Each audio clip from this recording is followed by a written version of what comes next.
സംസ്ഥാനത്ത് 418 ക്യാമ്പുകളാണ് പ്രവർത്തിക്കുന്നത്. 18,434 പേർ ക്യാമ്പുകളിലുണ്ട്.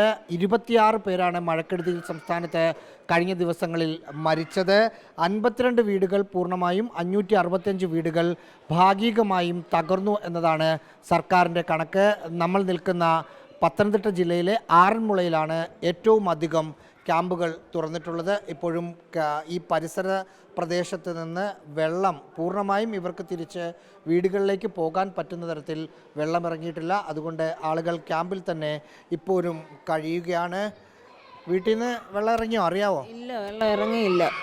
ഇല്ല, പോകാൻ വലിയ ബുദ്ധിമുട്ട്. മക്കളെല്ലാം പോയി നോക്കിയിട്ടുണ്ടാവും അല്ലേ? മക്കൾ പോയി നോക്കിയിട്ട് വന്നാ പറഞ്ഞ് വെള്ളം ഇങ്ങനെ അരനീര് വെള്ളം കിടക്കുന്നതെന്ന്, മുറിക്കകത്തു നിന്നൊന്നും ഇറങ്ങിയിട്ടില്ലെന്ന്. വീട് പാടെ നശിച്ചു. സാധനങ്ങളും എല്ലാം ബാക്കിയുണ്ടോ? പിന്നെ ഒന്നും അറിയാൻ വയ്യ. ഒന്നും എടുത്തോണ്ടല്ലല്ലോ ഇറങ്ങിയത്. ഉടുത്തിരുന്ന വിഷത്തോട് ഇങ്ങ് പോരുമായിരുന്നു. അതുകൊണ്ട് വലിയ ബുദ്ധിമുട്ടാണ്. ഇനി എങ്ങനെ അങ്ങോട്ടത്തെ യാത്ര എന്നുള്ള വിഷമമാണ്. വീട്ടിൽ പോണ്ടേ?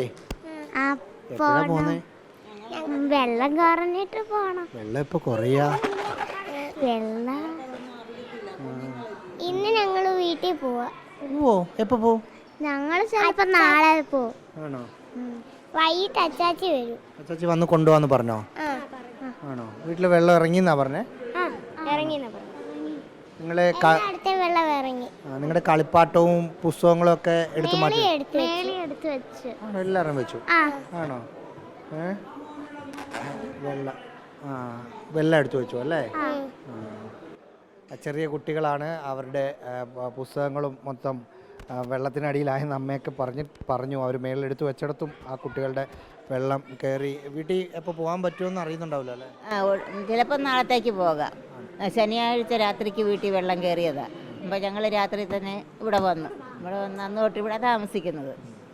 പിന്നെ ആഹാരവും വെള്ളം എല്ലാം ഇഷ്ടം പോലെ കിട്ടുന്നുണ്ട്. ഇല്ല, അതിനൊരു കുഴപ്പമില്ല.